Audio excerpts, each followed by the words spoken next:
Baalbek yang terletak di wilayah Lebanon Timur memiliki sejarah panjang yang membentang dari zaman kuno hingga periode penaklukan Islam dan Perang Salib.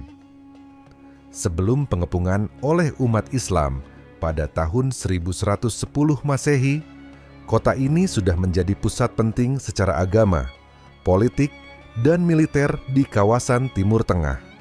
Berikut adalah ringkasan sejarahnya. Baalbek awalnya dikenal sebagai pusat pemujaan dewa Fenisia, Baal, dewa langit dan kesuburan.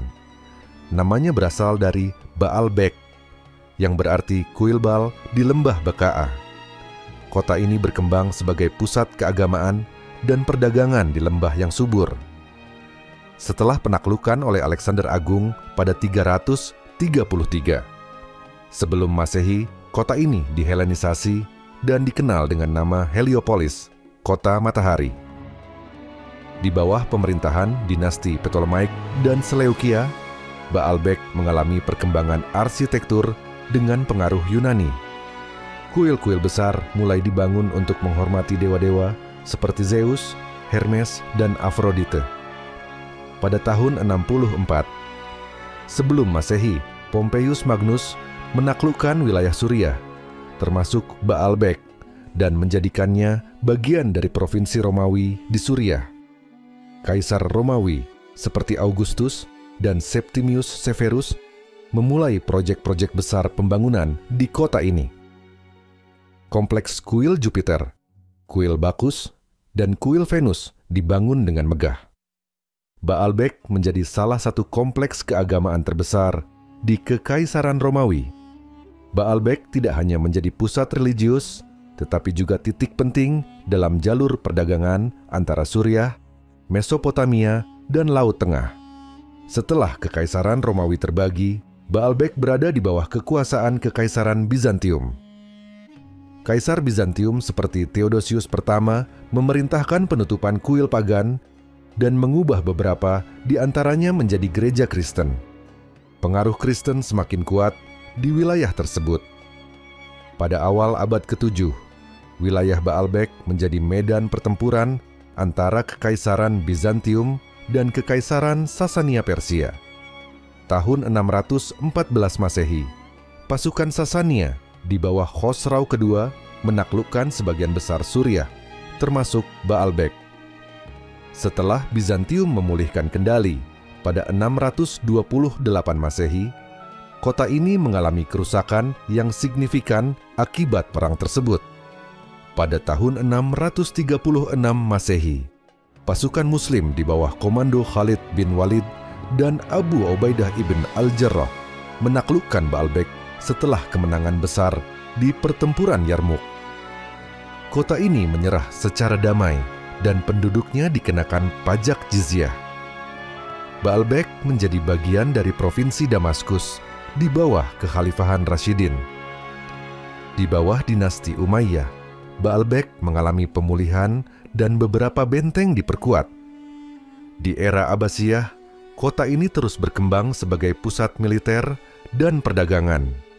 Kuil Jupiter diubah menjadi masjid besar dan kota menjadi pusat administratif regional. Setelah Perang Salib pertama, tentara Salib mendirikan kerajaan Yerusalem dan memperluas pengaruh mereka ke Suriah dan Lebanon. Baalbek menjadi benteng penting karena posisinya yang strategis di antara Damaskus dan pesisir Mediterania.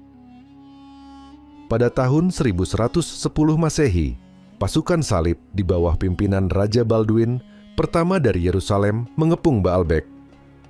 Kota ini mengalami kerusakan parah akibat pengepungan, tetapi pasukan Muslim berhasil mempertahankan kota tersebut untuk sementara waktu.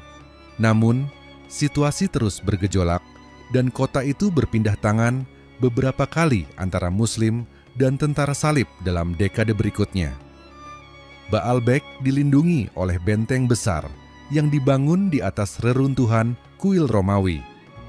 Pertahanan kota cukup tangguh karena posisinya yang berada di daerah pegunungan.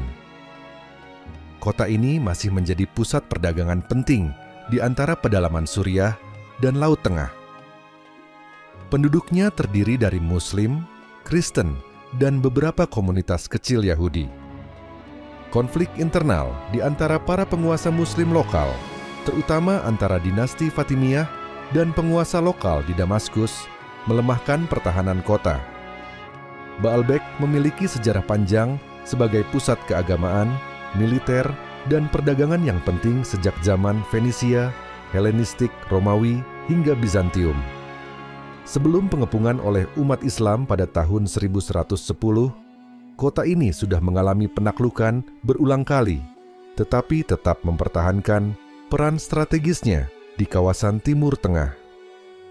Dengan kekuatan benteng yang tangguh, kota ini berhasil bertahan untuk sementara waktu, meskipun berada dalam tekanan hebat dari tentara salib. Pengepungan pada tahun 1110 hanyalah satu bab dari sejarah panjang kota yang telah menyaksikan kejayaan dan kehancuran selama ribuan tahun. Kramaro, Sejarah Pengepungan Baalbek, tahun 1100, 10 Masehi dalam perspektif Islam. Pengepungan Baalbek pada tahun 1110 Masehi terjadi dalam konteks Perang Salib Pertama dan perluasan kekuasaan oleh para tentara salib di wilayah Levan, Syam.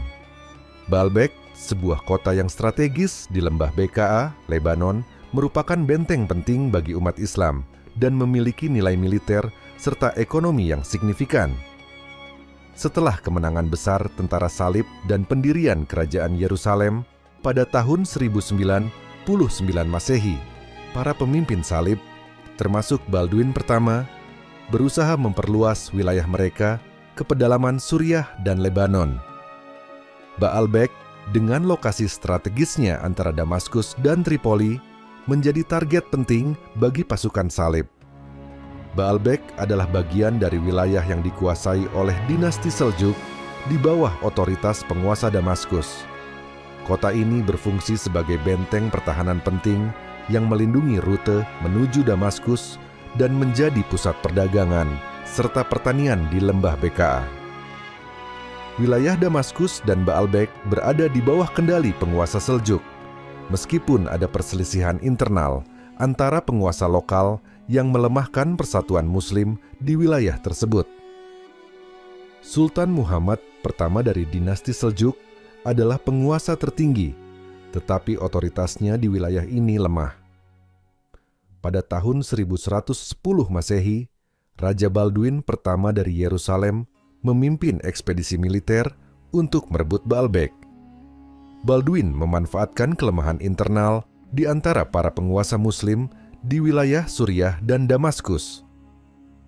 Garnisun Muslim di Baalbek yang terdiri dari prajurit Seljuk dan penduduk setempat memberikan perlawanan sengit terhadap pasukan salib. Benteng Baalbek yang berdiri di atas reruntuhan kuil Romawi memberikan keunggulan pertahanan alami bagi pasukan Muslim. Tentara salib mengepung kota dengan ketat, memotong jalur pasokan, dan menggunakan mesin pengepungan untuk merusak tembok kota. Di sisi lain, pasukan Muslim melakukan serangan balik melalui gerbang-gerbang kota dan bertahan di benteng utama. Penguasa Damaskus mengirim bala bantuan untuk membantu garnisun di Baalbek. Namun, koordinasi yang buruk dan perselisihan internal di kalangan penguasa Muslim menghambat efektivitas bala bantuan tersebut. Setelah pengepungan yang berlangsung selama beberapa minggu, pasukan salib gagal merebut kota sepenuhnya. Balduin pertama akhirnya menarik mundur pasukannya, sebagian karena kekurangan logistik dan meningkatnya tekanan dari pasukan Muslim di Damaskus. Kemenangan bertahan di Baalbek memberikan dorongan moral yang signifikan bagi umat Islam di Suriah dan Lebanon. Namun, pengepungan tersebut menyoroti kekacauan politik dan kurangnya kesatuan di antara penguasa Muslim yang kemudian menjadi titik lemah dalam menghadapi ekspansi salib. Kegagalan Balduin pertama merebut Baalbek menunjukkan batas kekuatan militer kerajaan Yerusalem. Meskipun gagal merebut kota, pengepungan ini meningkatkan tekanan militer terhadap kota-kota Muslim lainnya di wilayah tersebut. Baalbek tetap berada di bawah kendali Muslim, tetapi ketegangan antara pasukan salib dan Muslim terus berlanjut. Kota ini diperkuat kembali untuk mencegah serangan serupa di masa depan. Sejarawan Muslim terkenal Ibnu Al-Atsir mencatat pengepungan ini sebagai salah satu contoh ketahanan Muslim dalam menghadapi invasi salib. Ia juga menyoroti kelemahan politik di Damaskus yang hampir menyebabkan jatuhnya kota tersebut. Ibnu Khaldun dalam analisis historisnya menekankan bahwa persatuan di antara penguasa Muslim sangat penting untuk mempertahankan kota-kota strategis seperti Baalbek. Ulama-ulama setempat melihat keberhasilan mempertahankan Baalbek sebagai bukti bantuan Allah Subhanahu wa Ta'ala bagi umat Islam dan seruan untuk memperkuat iman serta persatuan. Pengepungan Baalbek tahun 1110 Masehi mencerminkan pentingnya kota ini sebagai benteng pertahanan Islam di Timur Tengah. Meski memiliki kekuatan militer yang signifikan, Balduin pertama gagal menguasai kota karena pertahanan yang kuat dan dukungan dari Damaskus. Peristiwa ini menyoroti perlunya persatuan dan koordinasi di antara para penguasa Muslim dalam menghadapi ancaman eksternal. Konflik antara Muslim dan tentara salib di wilayah Suriah dan Lebanon berlanjut, dengan Baalbek tetap memainkan peran penting dalam perjuangan melawan pasukan salib. Pengepungan Baalbek tahun 1110 Masehi merupakan simbol ketahanan umat Islam di tengah tekanan besar dari pasukan salib.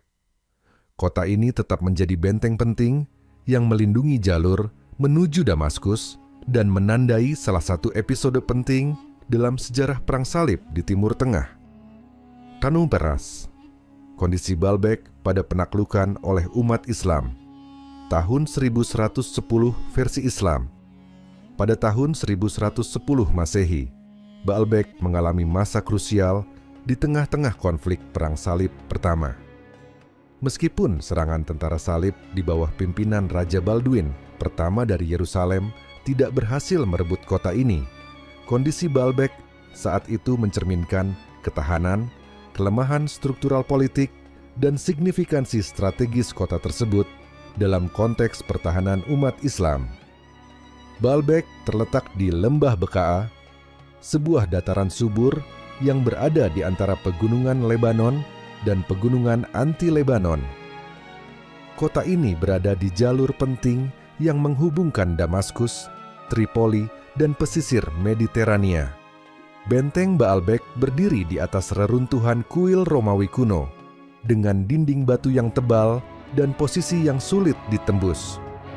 Kota ini diperkuat dengan menara pengawas dan gerbang-gerbang yang diperkuat, menjadikannya pertahanan yang kokoh terhadap pengepungan berkepanjangan. Baalbek menjadi titik penting untuk pasokan logistik ke wilayah Damaskus dan Suriah bagian selatan. Wilayah sekitarnya yang subur mendukung produksi pangan dan logistik bagi garnison militer di kota. Baalbek berada di bawah kendali dinasti Seljuk yang menguasai sebagian besar Suriah dan Damaskus. Namun, terjadi persaingan internal dan perebutan kekuasaan di antara penguasa Seljuk di Damaskus dan gubernur lokal di Baalbek. Ketidakharmonisan antara penguasa Damaskus dan gubernur Baalbek melemahkan efektivitas pertahanan kota.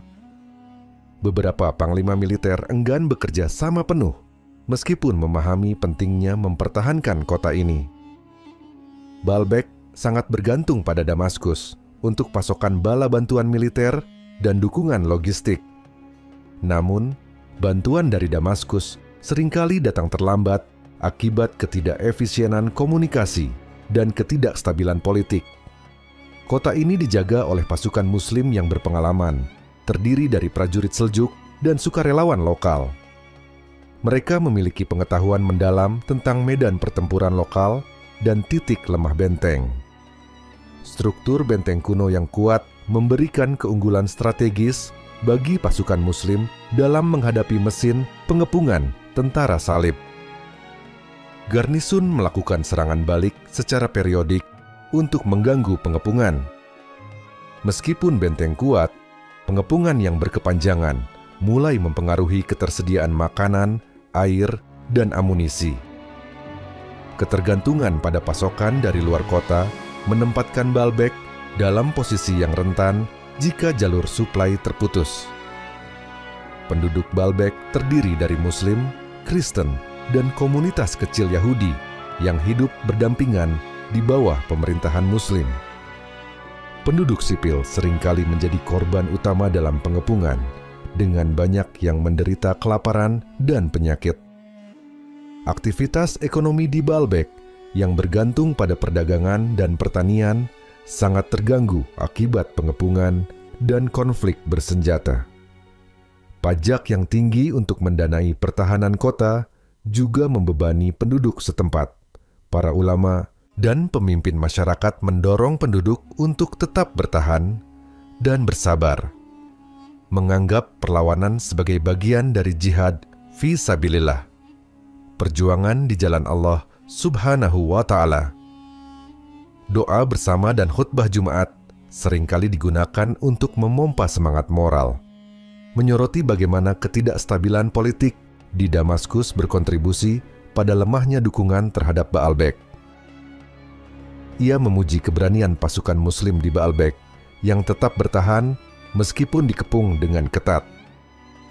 Ibnu Khaldun melihat pengepungan ini sebagai contoh klasik dari lemahnya kesatuan politik di kalangan penguasa Muslim. Ia menekankan pentingnya koordinasi militer dan politik dalam mempertahankan kota-kota penting seperti Baalbek. Ulama setempat mendorong warga untuk melihat pengepungan ini sebagai ujian iman dan kesabaran dari Allah Subhanahu wa Ta'ala. Mereka menyerukan persatuan di antara umat Islam dan perlunya kembali kepada prinsip-prinsip Islam dalam kepemimpinan dan pemerintahan. Baalbek memiliki benteng yang kokoh dan garnisun yang berpengalaman, yang membantu mempertahankan kota dari pengepungan tentara salib. Perselisihan antara penguasa Seljuk di Damaskus dan Baalbek memperlemah koordinasi pertahanan. Penduduk sipil menderita akibat pengepungan, kelaparan, dan penyakit. Para ulama memainkan peran penting dalam menjaga moral pasukan dan penduduk selama pengepungan. Pengepungan ini menunjukkan bahwa persatuan dan koordinasi politik adalah faktor kunci dalam mempertahankan wilayah-wilayah penting dari ancaman eksternal. Netapros, Baalbek pada tahun 1110 bukan hanya tentang benteng yang kuat atau pasukan yang berani, tetapi juga tentang ujian kesatuan dan kepemimpinan di dunia Muslim dalam menghadapi ancaman besar dari luar. Setelah pengepungan Baalbek pada tahun 1110 Masehi, kondisi kota dan wilayah sekitarnya menjadi topik pembahasan penting dalam tulisan ulama dan ilmuwan Muslim. Meskipun pengepungan tersebut berakhir tanpa keberhasilan besar bagi pihak salib, pasca pengepungan, Baalbek menghadapi tantangan besar baik dalam hal politik, sosial, maupun ekonomi. Berikut adalah pandangan ulama Islam dan ilmuwan Muslim terkait kondisi Baalbek pasca pengepungan tersebut. Ulama setempat melihat pengepungan sebagai peringatan tentang pentingnya persatuan umat Islam. Mereka menekankan bahwa keretakan politik dan perpecahan antara penguasa Muslim yang terjadi pasca pengepungan merupakan salah satu alasan mengapa kota dan wilayah tersebut tidak dapat sepenuhnya bertahan dalam menghadapi ancaman lebih lanjut. Sebagian besar ulama menekankan bahwa kesatuan umat Islam dan semangat jihad sangat penting untuk mencegah penyerangan lebih lanjut. Meskipun Baalbek berhasil bertahan pada 1110, ancaman dari pasukan salib masih sangat nyata. Mereka mengingatkan umat untuk menjaga kebersamaan dalam menghadapi musuh bersama dan memperkuat struktur pemerintahan yang stabil untuk menghindari kekalahan. Di tingkat lokal, banyak ulama yang menegaskan bahwa meskipun pasukan Muslim berhasil mempertahankan Baalbek, itu tidak hanya karena kekuatan fisik dan militer, tetapi juga karena dukungan spiritual dan doa yang dilakukan oleh umat di kota dan sekitarnya. Pengepungan ini dianggap sebagai ujian dari Allah Subhanahu wa Ta'ala yang menguji ketahanan iman umat Islam di daerah tersebut. Ibnu al-Atsir dalam kitab Al-Kamil fi al-Tarikh mencatat pengepungan Baalbek pada tahun 1110 Masehi sebagai bagian dari rangkaian pertempuran besar antara pasukan Salib dan Muslim di wilayah Levan. Ia melihat bahwa pasca pengepungan, Baalbek tetap berada di bawah kendali Muslim, tetapi kondisi politik yang terpecah menyebabkan keterbatasan dalam kemampuan koordinasi dan pengelolaan pertahanan di masa depan. Ibnu al-Atsir menganggap pentingnya stabilitas internal dalam pemerintahan Muslim yang menjadi faktor krusial dalam mencegah pengulangan serangan Salib. Dalam karyanya yang terkenal, Muqaddimah, Ibnu Khaldun memberikan analisis tentang kondisi sosial dan politik pasca pengepungan di Baalbek dan wilayah Suriah secara keseluruhan. Ibnu Khaldun menunjukkan bahwa meskipun Baalbek dapat bertahan pada pengepungan tersebut, kota itu tetap terpengaruh oleh faktor internal seperti keretakan sosial dan politik yang mempengaruhi penguasa dan masyarakatnya. Menurut Ibnu Khaldun, persatuan dan stabilitas politik di kalangan penguasa Muslim sangat penting agar kota-kota strategis seperti Baalbek tetap terlindungi dari serangan eksternal. Banyak ilmuwan Muslim yang menyoroti bahwa perekonomian Baalbek yang sebelumnya didukung oleh perdagangan dan pertanian terganggu setelah pengepungan tersebut. Baalbek yang memiliki peran penting dalam jalur perdagangan antara Damaskus dan pantai Mediterania, kehilangan sebagian besar sumber daya ekonominya akibat pengepungan dan kerusakan akibat perang. Oleh karena itu, ilmuwan Muslim menekankan pentingnya reformasi ekonomi untuk memulihkan kondisi kota tersebut. Mereka percaya bahwa pemulihan ekonomi yang lebih baik akan meningkatkan daya tahan Baalbek dan wilayah sekitarnya dalam menghadapi ancaman dari luar. Banyak ulama yang menafsirkan pengepungan ini sebagai ujian dari Allah Subhanahu wa Ta'ala. Keberhasilan pertahanan Baalbek dianggap sebagai bukti kekuatan iman umat Islam, meskipun ada banyak tantangan dan kesulitan. Mereka menyarankan umat untuk selalu menjaga kesabaran, ketekunan, dan kepatuhan terhadap ajaran Islam, mengingat banyaknya cobaan yang datang dari luar. Di masa pasca pengepungan, beberapa ilmuwan dan ulama Muslim menyarankan agar pendidikan agama dan dakwah Islam diperkuat untuk memastikan bahwa umat tidak hanya bergantung pada kekuatan fisik dalam menghadapi serangan musuh, tetapi juga memperhatikan kekuatan spiritual sebagai benteng utama. Pendekatan yang lebih menyeluruh, yang menggabungkan kerjasama politik, kekuatan militer, dan spiritualitas Islam, dianggap sebagai kunci untuk memulihkan Baalbek dan wilayah Suriah secara keseluruhan. Kondisi Baalbek pasca pengepungan tahun 1110 dianggap sebagai saat kritis dalam sejarah kota tersebut, di mana meskipun berhasil mempertahankan kota, tantangan besar berupa ketidakstabilan politik, sosial, dan ekonomi tetap menghantui. Ulama dan ilmuwan Muslim menekankan perlunya persatuan politik yang lebih baik, pemulihan ekonomi, dan penguatan spiritual dalam menghadapi tantangan yang lebih besar di masa depan. Baalbek, meskipun bertahan dalam pengepungan, tetap menjadi simbol dari keberanian umat Islam serta pelajaran tentang pentingnya stabilitas politik dan kesatuan dalam menghadapi ancaman eksternal.